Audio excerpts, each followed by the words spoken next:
Yo, good evening. Listen, how is this show so good? And the last how many seasons of The Walking Dead was so bad? It's unbelievable. Like I love what they're doing. It I like it because you don't know what's coming. Like I had no idea this was going to happen in this episode, right? Like I wasn't even thinking this stuff. Absolutely crazy. I loved it. Another great episode. The whole season. Like I really can't wait to just go rewatch it from start to end, and really get that nice big flow. But I love it, man. It's such a good show. So let me know, guys, in the poll. I have a little poll up there. Let me know how you guys felt about this one. What's going on, Poppin? Christina, good to see you. What's up, Blaze? Yes, me and Blaze, we just got first place in Fortnite.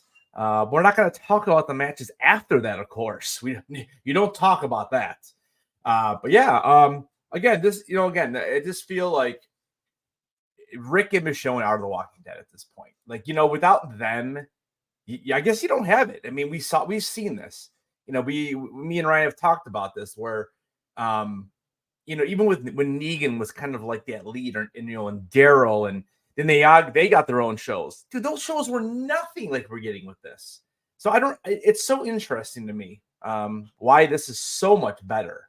But we're going to talk about it. I got a slideshow. I think I'm rolling solo tonight, guys, because I know Ryan is at a con, and I had a feeling that he might not be here tonight. So I kind of prepped some stuff to kind of just, sit here and talk to you guys a little bit. Let me know if any questions in the chat.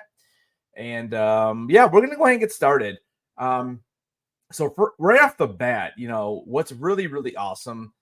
Here, let me see if I can get The Walking Dead little background. Usually doesn't work with one person, but let's see what it looks like. That's all right. I can deal. So the first thing is this episode was called Become. So I went back and reread all of the titles for each episode, and this is what it says. So we got episode 1 was Years, episode 2 is Gone, episode 3 is By. So I broke that into a sentence, Years Gone By. And then the next part for episodes 4 and 5 are What We Become.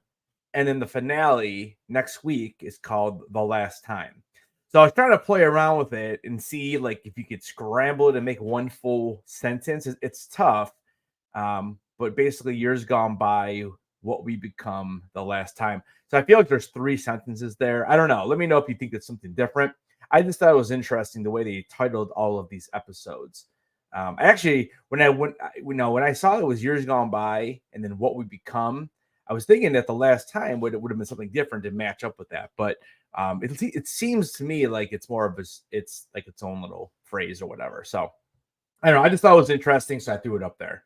All right, guys. So our episode 5 begins with a masked figure or a hooded figure, and it ends up being Father Gabriel. I was pumped. For a half a second, I thought it was Morgan before they revealed. I was really hoping it was Morgan because I'm a huge Morgan fan. Father Gabriel is fine. I never love Father Gabriel, but it makes sense that he shows up in this because if you don't remember, he actually was dating Anne or Jadis, whatever name you want to go with. So he was actually dating her. So I knew that I had a feeling I wasn't sure. I'm like, are we in the past here? Is he searching for Rick as well? And the more I was thinking about it, the more I thought we were going to see some flashbacks, and that's exactly what it ended up happening. Because I'm kind of it would have been really weird for him just to go off by himself and try to find Michonne. So I kind of was thinking that would have been cool, but then I was glad what they did the flashback thing. All right, so we start off, we see him, and then if we get a little mini montage at the beginning of the episode where it's all happy-go-lucky, and they're just kind of driving around, and they end up pulling up, and they find a bunch of the Walking Dead universe Roman noodles, basically. So they find a whole trunk full of them. So they snatch those up and everything. What's up, Kenneth? How you doing, brother? Christine, you haven't seen any of this season? Oh, it's so good. I don't know if you've watched The Walking Dead, but this is this is better, like, than right. I would say seasons 1 and 2 from The Walking Dead are really excellent, right? Even season 3 is really good. Um, this is right on par with those first 3 seasons. So, if you have not watched it, I highly recommend it, because the finale is next week. But anyways, they grab all of these noodles, so they're set for a while for food. And again, it's just kind of showing them that they're happy. And at one point they show Rick looking at his phone, and there was the drawing of Carl, which we kind of saw last week. And but yeah, I mean, it's kind of like a happy-go-lucky little montage to begin the episode. And again, I like it because how many times in the original series do we just see them walking around looking for food? So I'm glad, like, we're not spending 20 minutes on them looking for food. Now, again, I get it in the original because they built up the suspense because the walkers were new and they were, the apocalypse just happened. So here we're getting that montage to kind of fast forward time, and I loved it. I absolutely loved it. And then they stop at this little store, and they are kind of just walking around and seeing what they can grab. And Rick, or when Michonne stops at these little signs, I don't know if you guys remember these little license plates with their names, or like I know there was like magnets there used to be, and all that kind of stuff. But they stop, and Michonne said, "Oh, I hate those things." And Rick's basically like, "Oh, you could never find one that said Michonne on it." Yeah, shocking, right? Shoot, I could barely ever find my name on those. But he does swing it around. And he sees Junior, which signifies his son, who he's never met. But they call him RJ, and and Michonne goes, no one calls him Junior. So Rick basically put it away. The other thing that Rick does in this scene here is he goes ahead and he does find Michonne like a little like a necklace, and I think it said Michelle or Michael or something on it, and basically what he does is he kind of breaks off everything but the M, and then he keeps it for later on. I am amazed that they made it from Pennsylvania to Wyoming. Is that what they said? They said they were in Wyoming already? No, is that right? No, because they weren't. I thought they were in Philadelphia. I don't think they're in Wyoming. Is that what it says? It does. The license plate does say Wyoming. I don't know, man. That's crazy. Yeah, you're right. How do they get all the way to Wyoming already? Because they're headed to well, I'm trying to think, where's Alexandria located? I'm not even sure. So I would have to look at a map and see. I'm not sure. Look it up on Google. Let me know where Alexandria is. Where's that actually located? Yeah, you're right though. It does say Wyoming on there. That's interesting. I didn't even notice that at first. Good catch there, Poppin. Huh. Interesting. Now I want to look up where Alexandria is. In The Walking Dead. Good thing you have Google, right? What would we do without Google? Where is Alexandria located?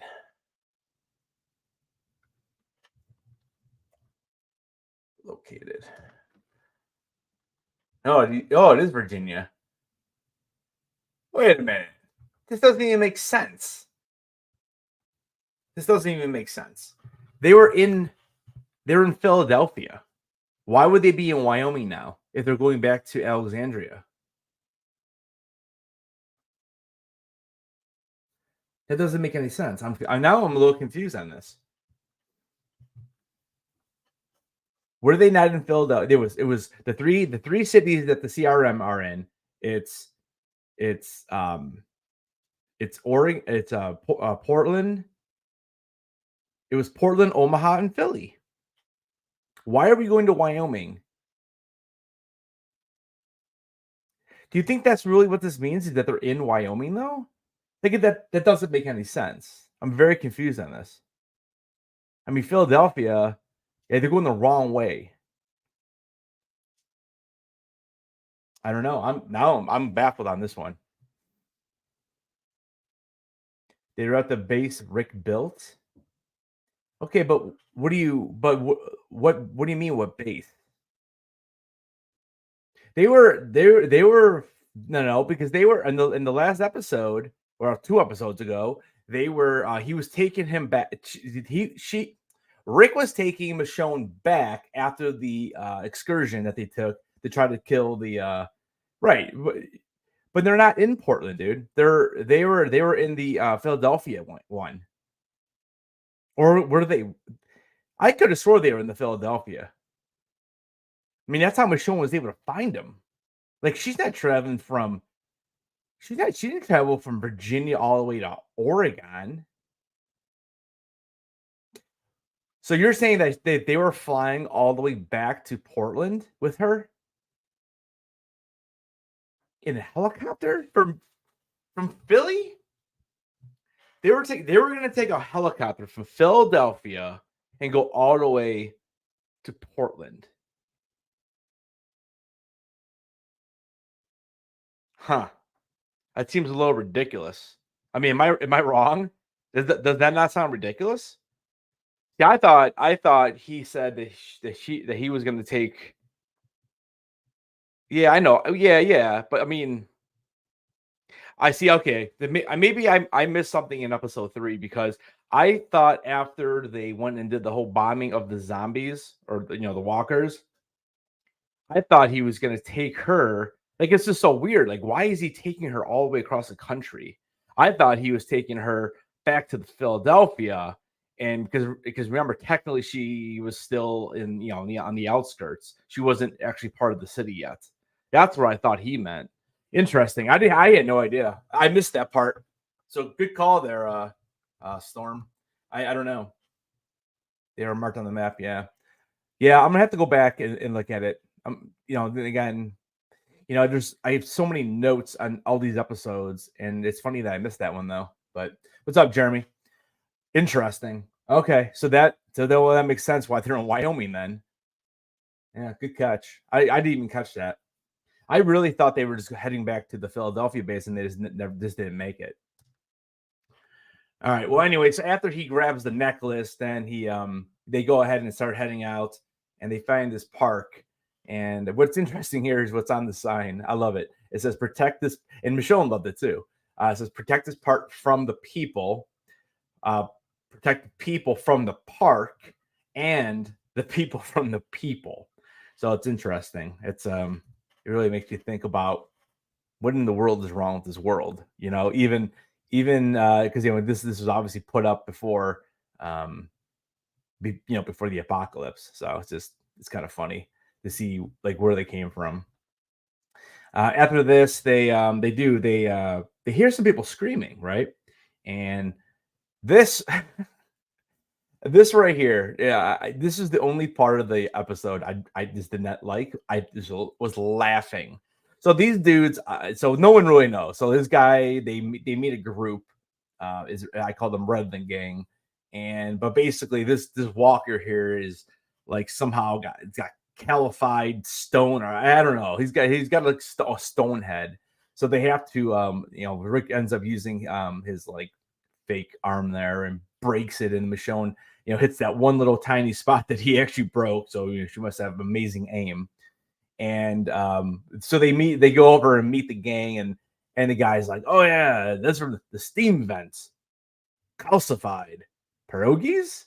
Like literally, I mean, it was a pretty awful line, and it totally reminded me of this. The Emperor is dead. Dark science, cloning, secrets only the Sith knew. Yeah, I mean, it's like the same kind of thing there. So I don't know, it was weird.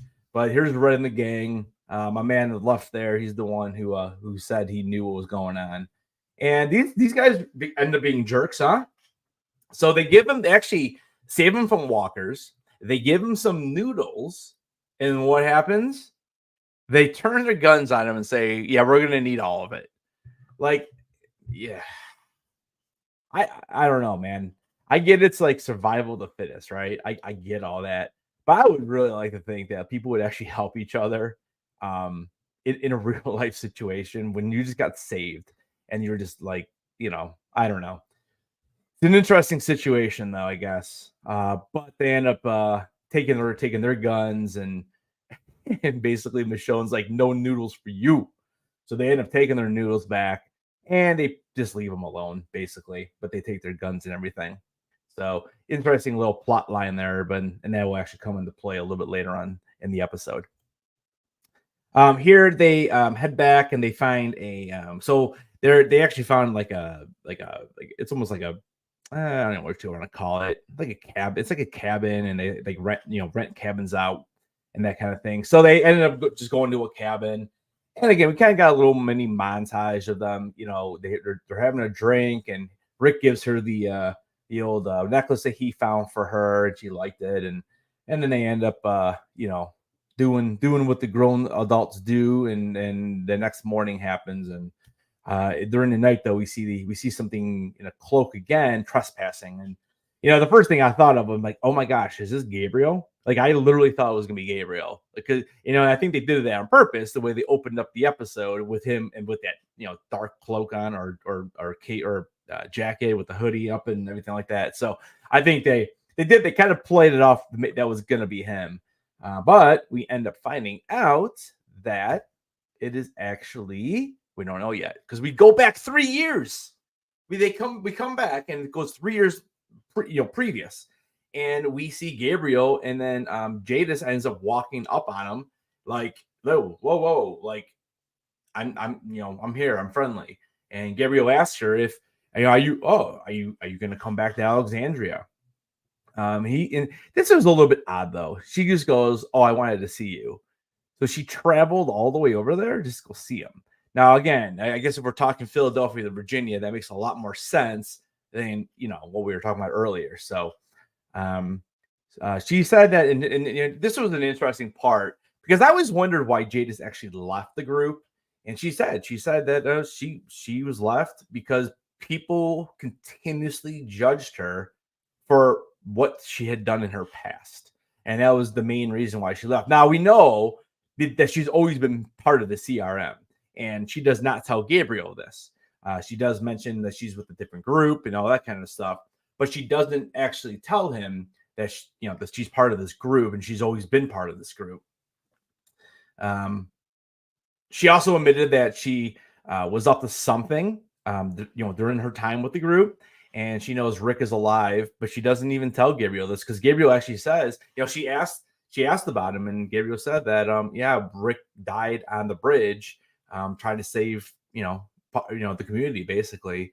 And it's interesting because she's like, oh, he's dead. Like, not even acting shocked. And I thought that was interesting. I'm surprised Gabriel couldn't pick up on something like that, but yeah, so again, this was 3 years from where we are right now in this timeline. So, this is after she's already had Rick for what, 4 or 5 years. So it's really interesting that they kind of brought him back for these little flashbacks, and it gets a little deeper as we get through the episode. And then and then I did mention that it's on my notes. I says, she tells Gabriel that she can't tell him about what she is part of, and that he can't know about them, and they can't know about you.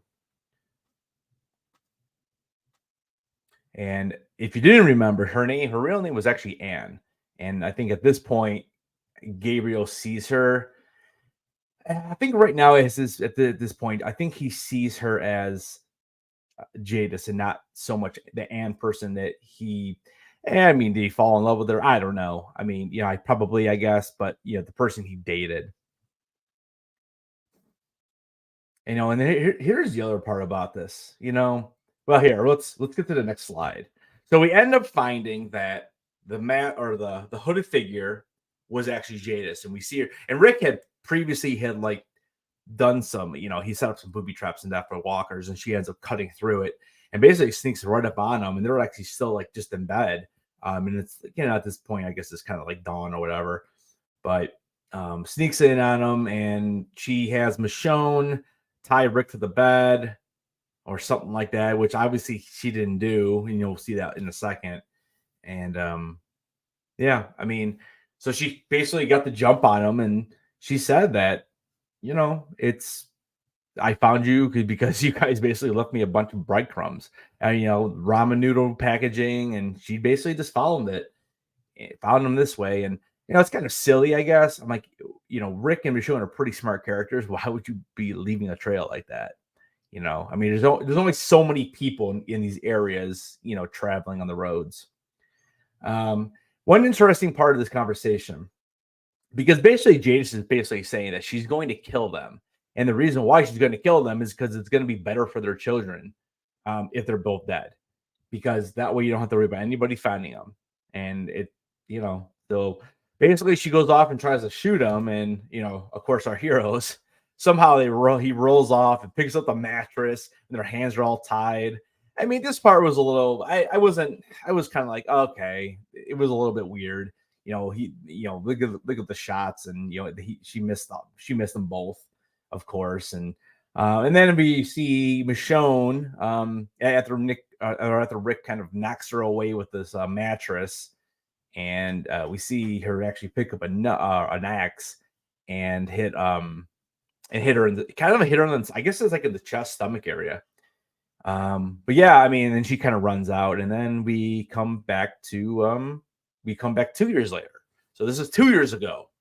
So they previously had said that I'll see you here in 1 year, same time, and so that's, you know, that's what they did. So in this one, she asks about Michonne, and she mentions her as Rick's wife, and Gabriel kind of tells a story about how, you know, Rick had asked him if he would marry them, and there was no ring, and they wanted to do it on the bridge, and a lot of this irony, or you know, that kind of stuff. And eventually, Gabriel happens to stumble upon a ring in the dirt and ends up keeping it. And you know, and that kind of is a little conversation with her just about people being real, you know, about this like close relationships, because I think at this point Jadis is so far gone from what the character was that she would kind of portrayed in the beginning when we first met her in season 9. I mean, again, this is like many years later, and she has been working undercover for this company, and or not company, but like, you know, the group. And you know, basically she at this point has climbed so high up on their like tier list of like generals and all that kind of stuff and majors, and you know, she's like one of the leading people. And so it's interesting, because I kind of looked at this as almost like a cry for help, but she still just won't let Gabriel in, and I think she's so afraid that if the CRM finds out about him or anybody with Alexandria, they're just gonna kill him. You know, they're gonna bomb him, do whatever they do. So I think she's to a point. I think she would. I actually think she would love to tell him about what's going on, but she knows that she just can't do it. The other thing that Anne says is that she looked forward to these meetings with him just to talk, because again, she can actually talk to him, and I think there's some built-in trust as well, which is why she's doing this. Because I mean, there's not like any other people that she has these kind of deep conversations with. She tells Gabriel too that she has to do all these cruel things, but it's all for the greater good. Now, does she believe that? I do think she believes it. I don't think she's lying. I think she's so far, I don't want to say far gone, but she definitely believes in this cause. And I think she does believe that they're going to find some way to recreate civilization after this curse is gone, or this virus is gone, or, you know, I mean, I think if you were in a real apocalypse, right? I mean, I think there's a ton of people that would just give up, right, and not want to deal. But I mean, I think that this is why she is such a strong character, because I think that she truly believes that the CRM is the group to put everything back together. It's just unfortunate that the little bit of time we've spent with the CRM in this series, because we really have not spent too much time over there. You know, episode 1, part of episode 2, part of episode 3, and that's really it. Like, we really have not seen too much. And you know, it's, like I said, I thought this was a really important scene between the two of them. And I think maybe I think Gabriel senses that this could be a cry for help. But again, she kind of shuts down, and they basically agree to meet next year. And you know, it's it's kind of sad. It's kind of a sad scene, actually, a little bit. But so we go back to the present time, and so again, Jadis has already escaped. They jump in their car and they go ahead and they start tailing after her and everything. And eventually she crashes. They follow her. And then, of course, who she run into? She runs into Red. Red to the rescue. The group of Red, and she basically starts saying, is I think at this point, she must be losing enough blood where she knows. She's in the military. She's seen so much stuff. I think she knows that she's in some serious trouble if she doesn't get help. So she starts telling them everything about the group, and they have a city, and they have food and clothes and everything else. And so I think they are thinking about trying to actually, help her. And, it's funny because, 20 minutes ago in TV time, we saw the same situation, but Rick and Michonne actually rescued them and they turned on him. So it's totally interesting about the power of just actually helping somebody with just something physical, like something to eat, versus someone coming in kind of dressed the way she is and telling them all these grand gestures about how it could be if you help me. This is interesting because these guys they're all three of them are really a piece of work. What to do with Anne? So they have some arguments because Michonne wants to kill her. Michonne just straight out wants to kill her and end it. But Rick is more of the voice of reason right now because kind of talking about a little bit about what we talked about last week in episode 4. You can't just go kill her because if she goes off the face of the earth there and they can't find her and they can't find Rick, they're gonna figure something out. And remember, she has that dossier in her room with everything about Alexandria, everything about Rick and Michonne, everything. So Rick is still playing the voice of reason here because you can't just go kill her. And if someone finds out, there you go. You just can't do it. So they find they head into a I don't know, I guess it's like an abandoned, I don't know if it's a warehouse. It was set up like you tell people probably were living there at some point, and they are kind of walking around trying to find her, and they find another person in a hooded cloak or jacket, and lo and behold, he turns around and it's not her. It's one of the people from Rudd's gang, the blonde. I think it was a girl. I'm not even sure. And so there you can see in this image that Red and his buddy over there, they basically capture him. It was a ranger station. Thank you. Yeah. They capture him and they're like, yeah, I just want a meal and a new pair of pants. So there you go. So these guys turning on them again after they offered the food. Yes, they took the food, but I would have taken it too. And now they're doing it again because they're believing what Anne or Jadis is saying, whatever name you like to go with on her. And they do it again. It's unbelievable. Now, we're back over here. We're 1 year. Now, I don't know if you guys saw this. All right, this might break the internet. I'm just going to tell you that right now. So there is a scene that was not in the show. It was it's a special scene. I think they left it out as some type of a joke, or I don't know, because this scene actually, I can't believe they didn't leave this in. This is going to blow your mind.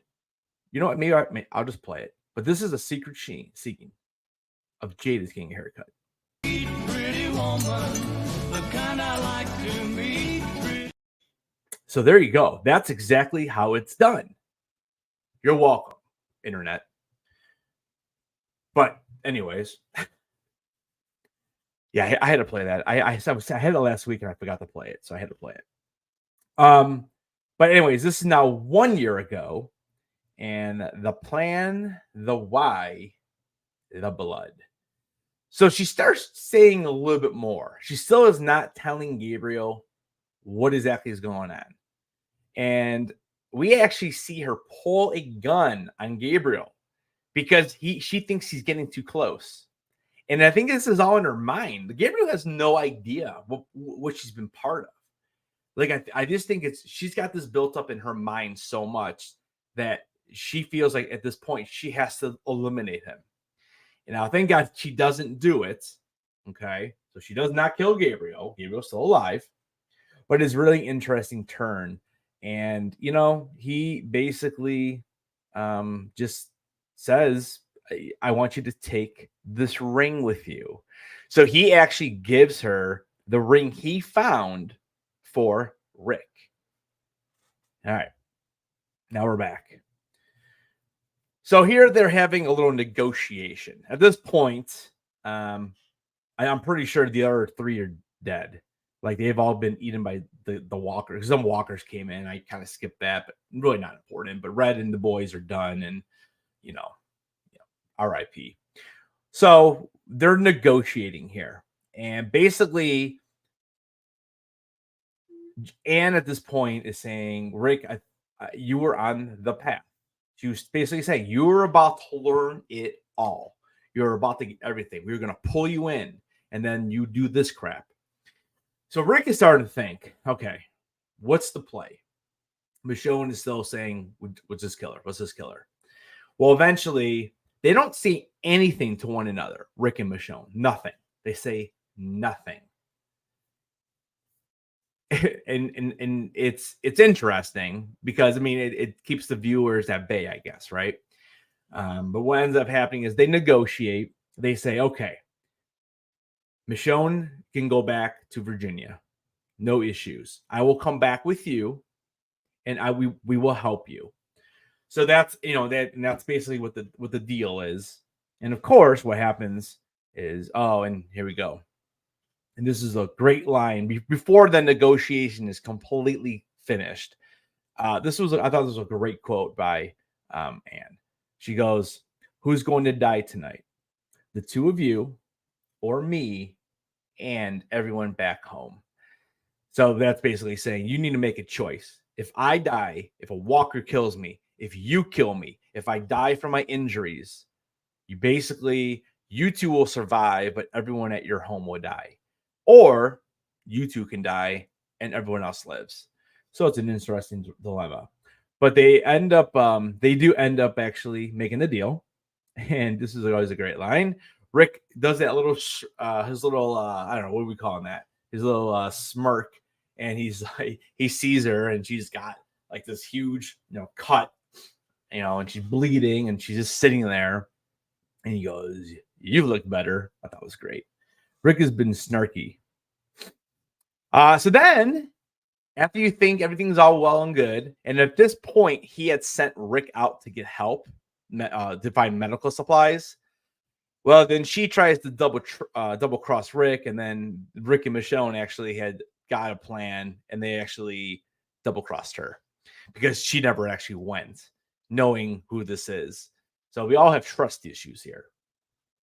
So basically, the next part we see some walkers come in, and yes, Anne gets bitten by the walker.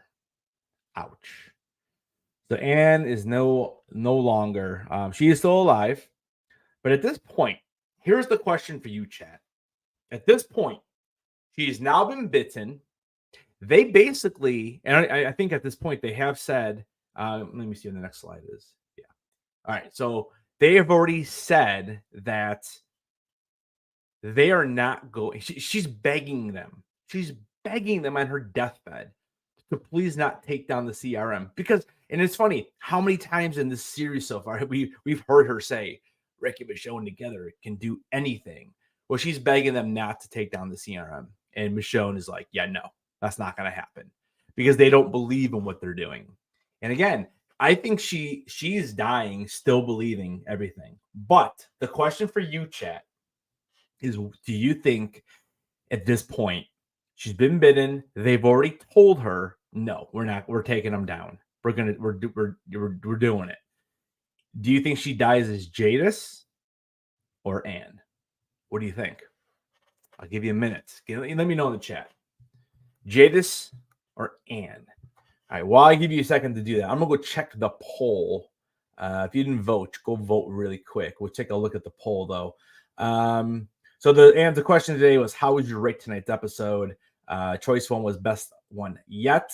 Next one was on par with the season. It was just okay or didn't like it. 57% say on par, 29% say best one yet. And I will give you my score at the very end. All right, so I think personally, I think she's in between. I still think that she thinks that the CRM is good. I still believe that. And I think she dies believing that. But I think she also is Anne as well, because I think she is I think the last meeting between her and Gabriel, I think she was able to like really come to a conclusion that by her not killing Gabriel, I think that really helps her find herself a little bit. Poppin says, Anne, but conflicted. Yeah, that's exactly what I believe. Because I think she still believes the CRM is good. Doesn't matter. All people are going to remember is that dumb haircut. Nice. But yeah, I mean, it's a really, really interesting story arc for this character. I when I heard she was gonna be in this, I was like, I wasn't a huge fan of the character in The Walking Dead, but bull cut and all, I think it was a fantastic way to, and a character that wasn't super duper popular, but popular enough, and people knew her. I thought it was a great way to end her story arc. So, this is kind of like goes in at this point when she's, I'm basically on her deathbed.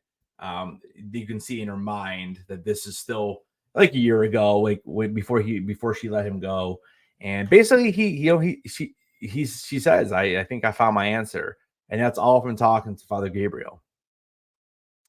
Yeah, and then this is kind of the same area of the episode where Michonne just is very, very particular about the CRM is not the answer. They're just not. And she's going to try to do whatever she can. So this is the end of my story. This is when she actually hands over the ring that Gabriel gave her. And again, this would have been like, I don't know how long, like within the last year. And so she actually hands that over to Rick. And then Rick basically will kill her. And then they're kind of walking, and this is kind of a cool little scene because we know all hell is going to break loose next week. I cannot wait to see what happens. I'm really, really curious to see, are we going to get like some huge cliffhanger? Are we going to get closure? I don't know. I really don't know, but I cannot wait. And it's going to kill me because I do have AMC Plus. And I've been watching these on like Saturday evening or Sunday morning. So I've been watching them way before to create the slideshows, But I think I'm going to talk to Ryan because I think we were talking about possibly coming on early and doing a live watch party where everyone can watch it with us. We'll react to it. Again, we can't have it up on YouTube, but if everyone has it starting at the same time, and I'll definitely take into consideration commercials because I know that not everyone has AMC Plus, but we're definitely gonna, I think that's what we're leaning toward. And then right after the episode, we'll go ahead and just break it down and just talk. And I think that's gonna be a fun live. So that would probably start. We probably would get on about 8:45 next Sunday. But again, watch over on IG, watch on the community tab because we'll post it for sure when I talk to him. But this was a really cool scene because this is like the last part of the episode for the most part before they decide they're going to head back, and then he kneels and he asks her to marry him, and then I really love the fact that they had her come to her knees too. Like it was really cool. It was a great scene. I'll tell you what, these two have just crushed it in this season. And I think they said Denai is actually the one who wanted him. She's the one who brought this up to the writers to actually have this scene. So that's pretty cool. Well, we have one episode left, and the final shot is the helicopter. They have an extraction point. So the idea is that they're going to go with them, and they're going to have to explain what happened with the other helicopter. They're going to have to explain with I'm assuming they're going to explain what happened with Jadis. And yeah, guys, I don't know, man. I'm really excited. I really love the show. I hope you guys are enjoying these breakdowns. Again, I know there's been a lot of people watching these on the rewatch, not so much on the live, but I do appreciate everyone hanging out. And we have one left. Again, watch social media, IG, Twitter. Actually, you can scan that code. Where's that? Right there. You scan that code, and that'll take you to my IG account, and or like I said, or the community tab. I'll put it out everywhere. We'll probably make that decision I would say by Tuesday. I need to have a chance for Ryan to get back from the con. I'm gonna talk to him. I think that's what we're gonna do, because I think it's gonna be a lot of fun. My biggest issue is I'm not gonna be able to watch it early because I'm gonna have to wait all the way. That's the one thing with AMC Plus, you get spoiled. You really do, because you can watch it, and especially when it's a good show like this. Like all the other shows, I didn't even watch it on the day it dropped because it wasn't that great. But this has been one of my favorites, best show of the year so far for me.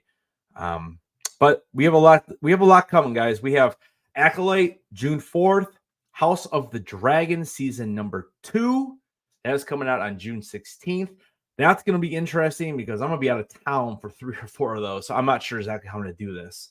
We'll be on our long summer vacation over in San Diego for Comic-Con and Vegas and everything else. So I'm not exactly sure how I'm going to be doing breakdowns on Sundays. We'll have to see. We'll have to wait and see. Ryan might have to be solo for a couple of those. I'll see maybe if I can pop in, but we will talk. But I don't know, guys. Any other things for the good of the order? My rating for the episode. I was 9.5 out of 10 on episode 1. I've given everything else a 9 out of 10. I've given this one a 9.5 out of 10 as well. I think this is just as good as the first one. This is probably it's close, but I really, really enjoyed this episode a lot. I just love the Gabriel and just showing Jadis as a character, showing her that she is conflicted. And I love that in a character, and this is, think of Star Wars. I'm a big Star Wars fan, right? So think of how many characters are conflicted in Star Wars. Game of Thrones. I mean, man, we gave Jaime Lannister a redemption arc in that show. Like that, like if you would have told me that at the end of season 1, I would have been like, heck no. I want this dude dead now. And look at that huge redemption arc he gets throughout that. Now, again, we're not going to talk about season 8 because that was awful. Because the way it ended was stupid. But yeah, I love myself a conflicted character in the television series. So, all right, guys, thank you so much for watching. Don't forget to keep those heads on. We'll see you next Sunday right here, probably 8:45. Again, keep your eye on social media, and I will see you guys in the next video.